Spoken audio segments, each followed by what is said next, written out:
certo? Boa noite. Boa noite para quem está aqui, né? E quem vai ver em outros momentos, né? Vai ser boa tarde, bom dia, boa madrugada. Hoje nós estamos terminando, que vocês, quem costuma vir sempre aqui, habitualmente vem. Então vocês estão acompanhando um estudo do Evangelho, né? Hoje é o 28º capítulo. Hoje está terminando, para na semana que vem começar o capítulo 1. Na realidade, o que se faz aqui é um estudo do Evangelho. Cada expositor trabalha com algum aspecto, pega mais um lado, pega outro lado. Se vocês virem 2, 3 exposições do mesmo capítulo de expositores diferentes, vocês vão ver que cada um vai focar algum aspecto. E hoje nós vamos falar do capítulo 28. E antes de falar do 28, eu queria só fazer um comentário.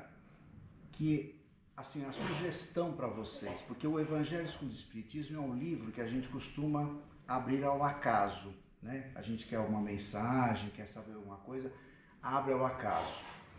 Mas uma coisa que é muito interessante, além disso que a gente pode fazer, abrir ao acaso, é interessante fazer uma leitura do Evangelho, de capa a capa, de orelha a orelha, de introdução à conclusão. Alguém daqui já fez a leitura do Evangelho inteiro? Já, legal. Então quem já fez, teve essa experiência. Aí eu sugeriria que faça de novo. Porque se a gente fizer isso de vez em quando, a gente parece que vai ler um pedaço, nossa, mas não estava isso aqui. Quando eu li outra vez, parece que não tinha. Ou o nosso entendimento muda. Porque é um livro extremamente rico. Ele é uma obra extremamente, é um manual, é orientação moral, a base moral da doutrina está no Evangelho segundo o Espiritismo. Em outros livros nós vamos ver outros aspectos da doutrina, mas a questão moral basicamente está lá. E é um livro que é extremamente contemporâneo. Os assuntos que trata, que os espíritos tratam, que Kardec trata, eles são para nós, para hoje. Então quem já fez essa leitura, é legal que daqui a um tempo faça de novo. Quem nunca fez, faça, sem pressa. Vai ler, vai devagar. Ou no Evangelho no Lar, pode pegar o Evangelho e faz uma sequência no Evangelho no Lar, e abre outro livro de mensagens, que é interessante também. Sem pressa, eu repito. Leia um item, itens longos, lê um item só, item curtinho, dá para ler mais. Então vai demorar um tempo para ler, não tem importância. A gente vai se apropriar dessa obra. E muitas vezes o capítulo 28, a gente costuma pensar assim, é coletânea de preces. É o maior capítulo do Evangelho, é o 28. Porque tem uma coletânea enorme de preces. Então a gente às vezes pensa assim, é um capítulo que é... Tudo bem, né? Não é tão importante quanto outros, porque são preces, né? E não é pra gente fazer exatamente igual. Não é que você tem que seguir. Então quer fazer uma prece, tem vários itens, vários tipos de situação. Então, prece para a criança que está nascendo, para quem está desencarnando, para perdoar alguém.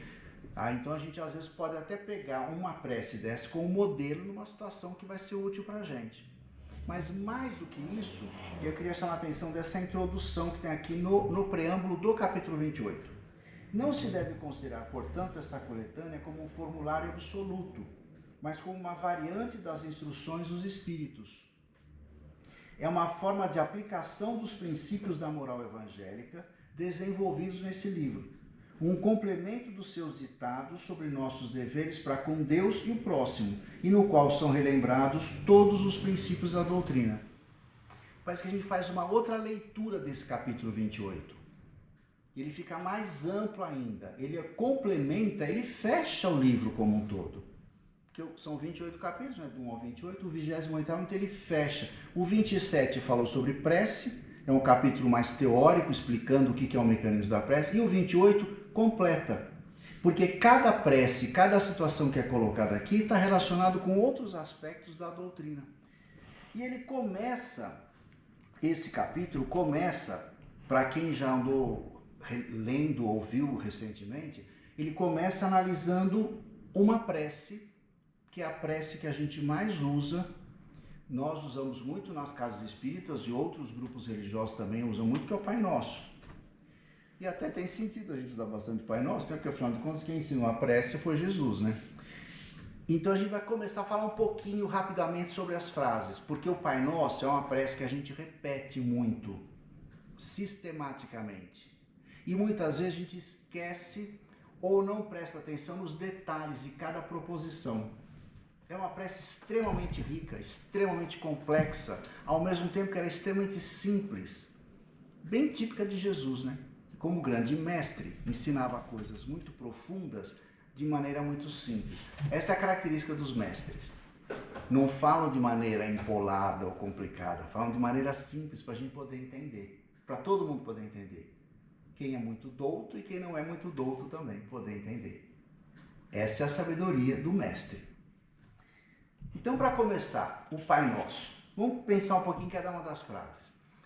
E aí a gente, quando fizer o Pai Nosso uma outra vez, a gente vai pensar um pouco mais, né? E vai sentir um pouco mais. Na primeira, Pai Nosso que estás no céu, santificado seja o vosso nome. Nós estamos assumindo um compromisso, né? E a gente está incorporando a ideia, está refletindo sobre a ideia de que Deus é o nosso Pai. Se Deus é o nosso Pai, nós somos todos irmãos. E santificado seja o seu nome, para a gente não ficar falando toda hora de Deus sem pensar. Então que Deus te proteja. A gente põe isso muito, né? Mas a gente pode proteger os outros. Eu não preciso falar para Deus para proteger a gente. É engraçado isso, né? É uma coisa meio pretensiosa. Que Deus te abençoe, que Deus te proteja. Eu sei que a gente fala com boa intenção, mas se a gente for pensar bem, eu não preciso falar para Deus te proteger. Se eu não falar Deus te proteja, Deus não vai te proteger? É claro, Deus protege a todos nós, indistintamente. Então que a gente possa fazer a nossa parte em relação aos próximos, ao próximo que a gente convive, porque a gente convive com um monte de gente, né? Ainda mais em São Paulo, nós convivemos com muita gente, são milhões de gentes, né? Venha a nós o vosso reino, que a gente possa ajudar a concretizar aqui no nosso ambiente o reino de Deus, que é o reino de paz, de amor, de respeito. Ou seja, de novo é um compromisso nosso. Será que nós estamos fazendo a nossa parte em relação às coisas? A gente está começando um ano, faz pouco tempo, estamos no primeiro mês. A gente deseja muito feliz ano novo. Então, feliz ano novo. Desejo feliz ano novo para vocês. E que vocês desejem para mim também. Mas o que eu estou preocupado, que eu estou predisposto a fazer um ano melhor? Para mim e para as pessoas à minha volta. Está relacionado com isso. Venha a nós o vosso reino. Seja feita a vossa vontade, assim na terra como no céu. Esse aqui é mais complicado. De verdade, a gente quer que a vontade de Deus seja feita? Sim, né? E a vontade de Deus é a vontade perfeita. Então vamos confiar de verdade nisso, né? O pão nosso de cada dia, dá-nos hoje. Tem um sentido mais simbólico, mais profundo, e tem um sentido material mesmo, né? Jesus está pedindo o pão de cada dia. A gente pode pedir. A gente pode pedir o pão de cada dia. A gente pode pedir que Deus nos ajude a gente ter acesso ao pão de cada dia. Porque faltar o pão, a pessoa passa fome, é muito triste. Por isso que quando a gente está em uma condição de ajudar alguém que está numa situação dessa, façamos a nossa parte. Vamos dar o pão para alguém. Porque a gente quando tem fome também, não adianta se ela está com fome e eu vou falar assim, eu vou orar por você. Tudo bem, a gente vai orar, mas você preferia um pedaço de pão, né? Uma comidinha, um arroz com feijão, uma lasanha, qualquer coisa que seja, mas alguma coisa de comer. Porque só fazer a prece é muito bonito. Mas será que eu não posso pôr a mão na massa, pôr a mão no bolso e dar uma comidinha? Porque como a gente faz questão disso e para nós é importante, então Jesus está falando isso, a gente pode pedir pão. Perdoai as nossas dívidas, assim como nós perdoamos os nossos devedores. A gente está assumindo um compromisso. Será que a gente assume esse compromisso? Porque a gente está pedindo para Deus perdoar as nossas dívidas. Será que nós perdoamos os outros? Porque a gente tem um pouco de dificuldade de perdoar o outro, né? Porque nós somos muito especiais, né? Então, que Deus me perdoe, me dê chance de consertar as coisas que eu fiz errado por ignorância. E também vou dar chance para os outros consertar as coisas que fizeram errado para comigo por ignorância. Que a pessoa só faz o mal por ignorar o bom, ignorar o bem. Depois, não deixeis cair em tentação, mas livrai-nos do mal. A gente está pedindo que a gente não tenha dificuldades. A gente aprende na doutrina que a gente transforma as dificuldades em experiências, desafios, para que a gente possa dessa maneira crescer e evoluir. Mas a gente pode pedir para a gente não cair em tentação, porque as tentações são os problemas que estão dentro da gente. muitas vezes, a maioria das vezes, quando a gente faz alguma coisa errada, são tentações nossas. É aquilo que está dentro da gente mal resolvido, que a gente não consegue ver de uma outra maneira e cometemos equívocos com os outros ou com nós mesmos por não percebermos as nossas falhas. Então a gente pede para não cair em tentação, mas livrar-nos do mal e que assim seja, que tudo isso aconteça. Depois vocês pegam o Evangelho em casa, dá uma lidinha em cada frase. Tem uma explicação aqui do Kardec muito mais enriquecedora, né? Eu fiz uma coisa por cima. Mas é muito legal a gente analisar o Pai Nosso. E a partir de agora, quando a gente fizer, outras vezes, a gente sempre refletir no significado de cada frase. Porque elas são extremamente ricas para a gente poder refletir. E aí, na sequência, tem, para quem viu recentemente esse capítulo também, tem uma série de situações. E eu queria chamar a atenção de algumas. Então tem preces para a gente corrigir um defeito. Então a gente vai orar a Deus para nos ajudar a corrigir um defeito. Os defeitos nossos, os dos outros, a gente pode orar por isso também. Mas vamos focar nos nossos. Agradecer por resistir a uma tentação. É uma outra situação. E aí tem a prece. Tem a explicação e aí tem um modelo de prece. Que você pode seguir ou não. É uma sugestão. Porque a gente, quando consegue enfrentar uma tentação, quando a gente caiu na tentação, aí você pede uma outra coisa, de um outro jeito. Quando você conseguiu resistir a uma tentação, também tem um modelo de prece aqui. Prece pelos outros e suas aflições. Isso é empatia, que é uma coisa que está tão em falta hoje, né? Você pensar no problema do outro, se colocar na posição do outro. Então é pedir pelos outros e pelas aflições dos outros. Porque muitas vezes a aflição do outro não é a minha aflição. Você está passando por um problema que eu vou falar, isso é bobagem. Por que você está assim? Por que você está em depressão por causa disso? Por que você está tão ansiosa por causa disso? Mas para você é um problema sério. Para mim são outros. Para cada um de nós, não tem aquele ditado que fala que para cada um o sapato aperta de um lado, o calo aperta de um lado. Ou seja, para cada um os problemas pesam e aparecem de uma maneira diferente. Então que a gente possa pedir para que as outras pessoas estejam enfrentando as suas aflições com mais tranquilidade. Prece para agradecer coisas boas que aconteceram com os inimigos.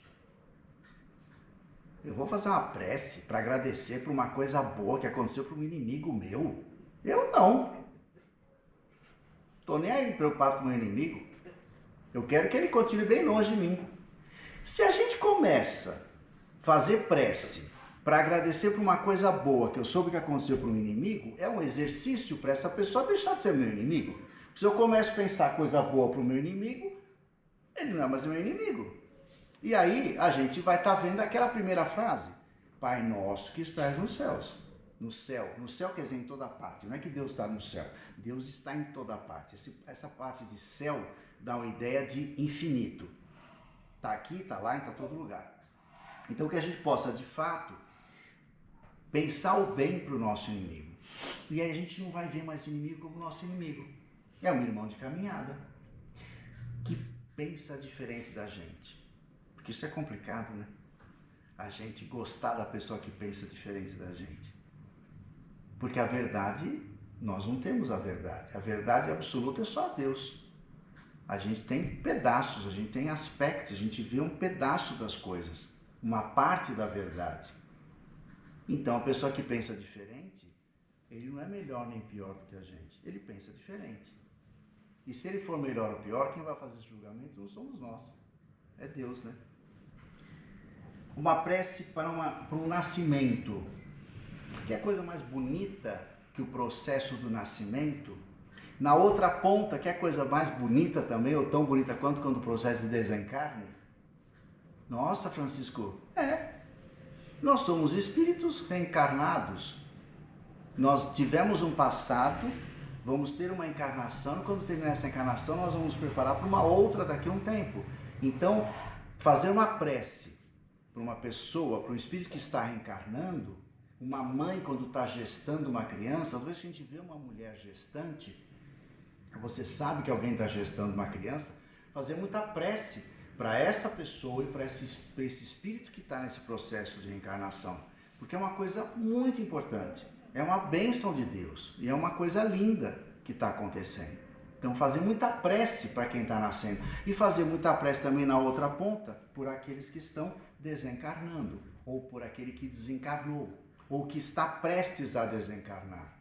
Não significa que eu vou fazer prece para a pessoa desencarnar. E a gente às vezes tem isso, né? Se eu tenho uma pessoa na família muito doente, então eu vou fazer uma prece para ele desencarnar em paz. Isso não cabe a nós, não compete a nós. Nós não temos nada a ver com isso. Quem resolve isso é Deus. Não somos nós que vamos pedir para Deus, para a pessoa desencarnar. Eu não quero que ele sofra. Cuidado com esse tipo de pensamento. Quem somos nós para saber o sofrimento de cada um, até que ponto que está sendo importante para ele aprender alguma coisa, enquanto espírito. Estou falando do encarnado, o corpo, o espírito está aprendendo, mesmo que esteja num processo muito complicado de saúde. A gente pede para que a pessoa esteja bem e que seja feita a vontade de Deus e que a gente possa ajudar para que a vontade seja feita, que também fala no Pai Nosso isso, que a gente faça a nossa parte.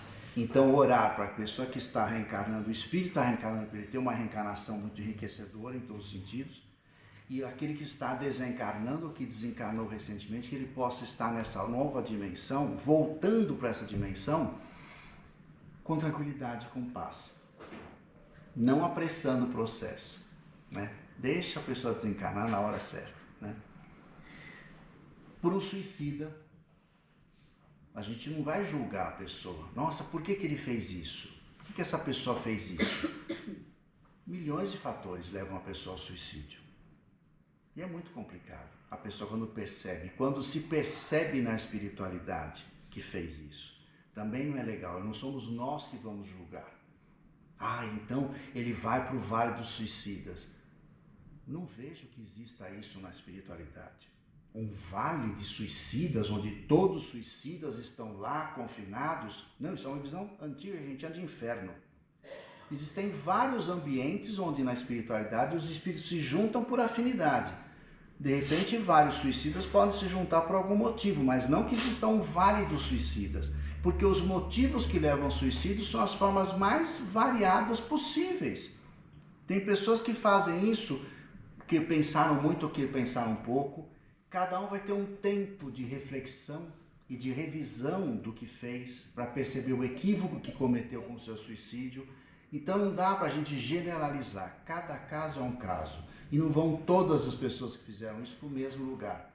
Isso teria a ver com a injustiça de Deus. Deus é amor, Deus não vai confinar no ambiente todos aqueles que fizeram isso, porque os motivos são os mais variados, e Deus cuida de todo mundo e ampara todo mundo. Nós é que temos mania de julgar os outros. E para o criminoso, que é complicado, né? Quando desencarna alguém que é uma pessoa má e perversa, a gente com aquela pontinha de ele morreu, né? Antes ele do que eu, né? Já vai tarde, né? Quem somos nós para julgar, né? A justiça de Deus é que vai julgar, não a justiça do homem julga. Não estou falando que a gente não vai, uma pessoa cometer um crime não vai ficar por aí. Não, tem que pagar por isso segundo as leis do homem, tá? Então, se ele cometer um crime, ele vai ficar preso, ele vai ter que passar, tem que passar, né? Não estou defendendo pena de morte, nada disso, porque a doutrina é contra isso e o bom senso diz que isso não tem sentido, né? Isso é da competência de Deus. Mas se a pessoa cometer um crime sério, ele vai ficar um tempo isolado do convívio social, isso é verdade. Mas quando a pessoa desencarna, ou a pessoa cometeu um crime e está sendo punido por isso, fazer muita prece por ele. É que nem quando a gente não gosta de certas pessoas, a gente pensa, muitas vezes, o mal dessa pessoa, né? O ideal é a gente fazer exercício e pensar o bem. Você pode não concordar com ela, principalmente quando tem os políticos que a gente não gosta, né? Você pode não concordar, você tem direito de não concordar, ter um ponto de vista, né? Isso é democrático. Mas não pensar um mal para ele. Criticar uma pessoa, criticar uma ideia não é pensar um mal, não é desejar um mal para aquela pessoa, não é desejar que ela desencarne. Até porque se ele desejar que desencarna, a pessoa vai continuar, o espírito vivo, e vai continuar cometendo as mesmas coisas. A questão é a gente perdoar, exercitar o perdão e o amor. Por isso que esse capítulo é muito interessante. não é simplesmente uma coletânea para dar exemplo de prece. É mais do que isso. São preces que fazem a gente refletir sobre outros aspectos de outros capítulos do Evangelho. Então ele é bem a conclusão do Evangelho inteiro. Por isso que vale a pena a gente estudar. É uma obra para a gente ler sempre e, como eu falei para vocês no começo, de vez em quando, pegar e fazer uma leitura direta do livro inteiro, sem pressa. Não é que nem um romance que você vai ler, né? Não, é um livro de estudo, de estudo e de reflexão. E que Jesus abençoe para que a gente possa estar sempre aberto para perceber as situações de aprendizagem, e que a gente possa se abençoar também uns aos outros.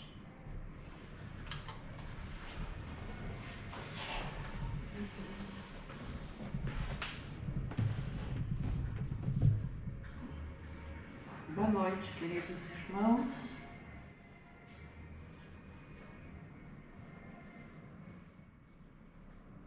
Que a paz do Mestre envolva todos os corações.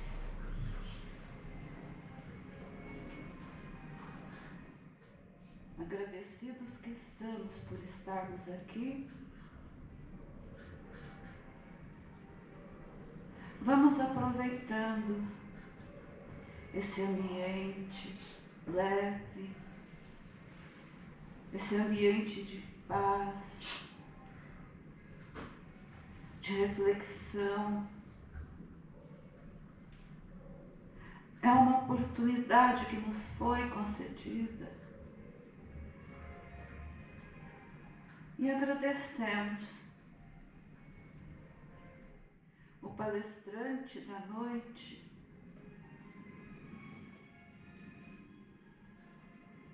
nos falou de coisas maravilhosas que muitas vezes deixamos passar desapercebidos. Muitas vezes fazemos as preces de maneira decorada. E hoje, nessa palestra, foi reforçado aquele método de refletir. Refletir sobre o que lemos, sobre o que ouvimos.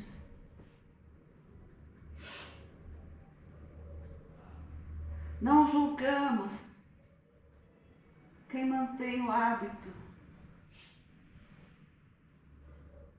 de ler ou de repetir sem refletir. Cada um de nós já tivemos e continuaremos tendo o nosso tempo de entendimento. A doutrina dos Espíritos nos mostra o quão valiosa ela é nesse sentido. Vai nos transformando aos poucos, lentamente, sem pressa. A cada nova encarnação, recebemos esse presente de podermos desenvolver nossa capacidade de aprendizado.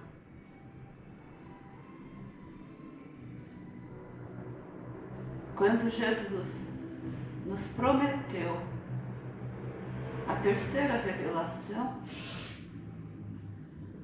naquele tempo nós não entendemos nada. Não estava no momento. Quando os apóstolos solicitaram uma prece para que pudessem se dirigir ao Pai,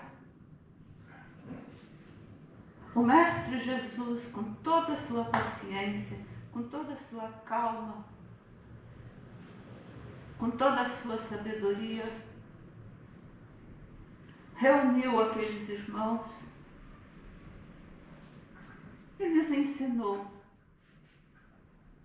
o que hoje chamamos de Pai Nosso. Podemos nos dirigir ao nosso Pai todo momento. Em um segundo, podemos nos comunicar com Ele. Em um segundo, Ele pode nos envolver em bênçãos.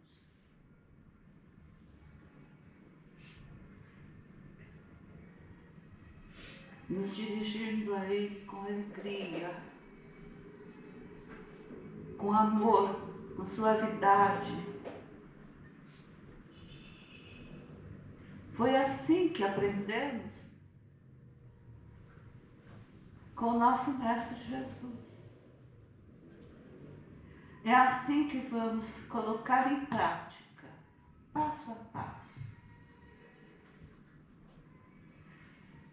Muitos podem dizer, mas eu ainda não estou nessa grandeza. Não, não é isso que Jesus nos ensinou. Temos muito tempo, mas não vamos desperdiçar esse tempo. Amar o próximo, amar o inimigo. Quantas palestras nós já ouvimos, os senhores já ouviram, sobre amar o inimigo? Quem são os nossos inimigos? O palestrante explicou. Pode ser nós mesmos os nossos inimigos. A cada ato não pensado, não sentido, a cada ato de bondade, nós podemos amar todos, mas com um descuido, quando estamos desatentos e sentimos, às vezes, desprezo, às vezes, negando. Somos todos irmãos, somos todos filhos do mesmo Pai. Somos todos irmãos em Jesus, nosso irmão maior. Queridos, que o que aprendemos nessa noite possa nos levar até nossos lares, até milhões e milhões de lares no planeta, com a melhor das intenções, com os melhores pensamentos de amor, de luz e de paz. Graças a Deus, graças a Jesus.